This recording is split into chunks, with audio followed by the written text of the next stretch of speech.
చాలా మందికి స్ట్రెస్ కి రీజన్, అలానే సఫర్ అవటానికి రీజన్, అలానే ప్రతిరోజు ప్రాబ్లమ్స్ లోకి వెళ్ళటానికి రీజన్ ఏంటో తెలుసా? నో చెప్పటం రాకపోవడం. నో చెప్పటం రాకపోవడం. ఎవరు ఏం అడిగినా కానీ చేసేస్తూ ఉంటారు. So please don't do. Me situation ఏంటో మీరు చూసుకొని నిజంగా ఫ్రీగా ఉంటే పక్కన వాళ్ళకి హెల్ప్ చేయడం అనేది నిజంగా చాలా ఇంపార్టెంట్. కానీ మీ పనుల్ని పక్కన పెట్టేసుకొని అప్పులు చేసి మరి వేరే వాళ్ళ దగ్గర తీసుకొని మరి మీరు హెల్ప్ చేయాల్సిన అవసరం లేదు. మీ దగ్గర ఉంటే, మీకు టైం ఉంటే, మీ దగ్గర మనీ ఉంటే, మీరు మంచి సిచ్యువేషన్ లో ఉంటే మీరు హెల్ప్ చేయడానికి ట్రై చేయండి. అంతేగాని ఎవరు ఏం అడిగినా కానీ నో చెప్పకుండా చేసుకుంటూ వెళ్ళిపోతే మీ పనులన్నీ ఎవరు చేస్తారు?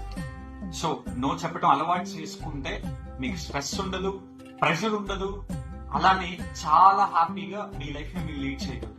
చేయగలిగే పొజిషన్ లో ఉంటే చేయండి, బట్ మీ పనులు పక్కన పెట్టుకొని మాత్రం చేయండి. So know the importance of no.